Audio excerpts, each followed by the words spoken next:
Today, the recently formed Commission on Wartime Contracting held their first public hearing in the same Senate hearing room that was used by the Truman Committee. Unfortunately, the location was not the only similarity. Stuart Bowen, the top U.S. official overseeing Iraq's reconstruction, says the largest single country relief and reconstruction project in U.S. history, most of it done by private U.S. contractors, is full of wasted funds, fraud, and a lack of accountability.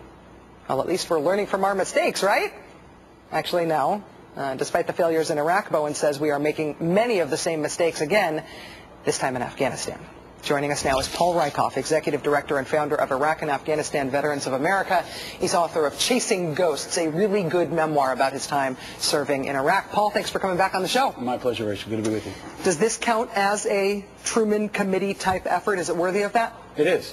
I mean, it's really groundbreaking, and this was one of our legislative agenda priorities for 2007, so it's good to see it come full circle, led by Claire McCaskill, who is on Senator Jim Webb, a decorated Vietnam veteran. We need to get a handle on all the fraud, waste, all this almost criminal, sometimes criminal, behavior going on inside of Iraq. And this report has already revealed that about $3 billion, and that's probably on the conservative side, have been completely wasted.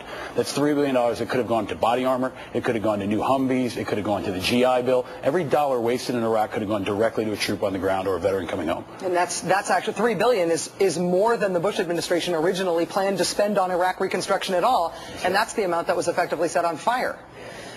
What was your experience serving in Iraq with private contractors? Obviously, they're providing needed services, but they're doing things that troops used to do, right? Right. They're everywhere. I mean, they're pushing supplies out into the field. They're delivering food. Sometimes they're providing security.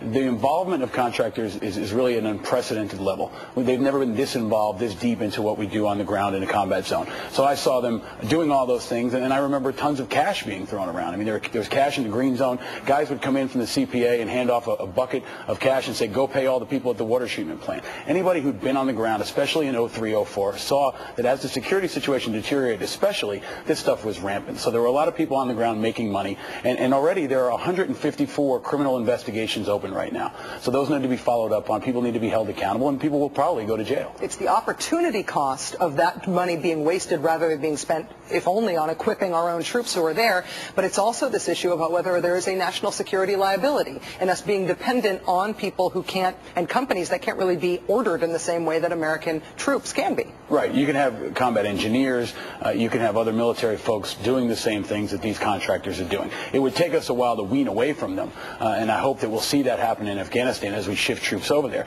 But the level of involvement is really unprecedented. They're doing a lot of different things, and there's also a hit on morale here. If you're a young platoon leader, you're a young sergeant in the Marine Corps, and you're making, call it $50,000 a year, and there's a KBR contractor doing a similar job, making $125,000, $150,000 a year, you're going to ask yourself, does my country value me less than that person? What message does that send to our people in uniform? And it does cause a tremendous amount of tension within the services. Do you think that veterans groups would consider supporting some sort of regulation on contractors serving in war zones in terms of their pay, in terms of them not being, those jobs not essentially siphoning off some of the best trained, most valuable members of our own military? Absolutely. I mean, you're definitely seeing them poach people from the special operations community. Folks that have had millions of dollars invested in their training, Navy SEALs, Green Berets, are often enticed away from the military over to the Blackwaters and KBRs because they can make more money. So it's really eroding the strength of some of our most prized military assets. So I think veterans groups would definitely support that.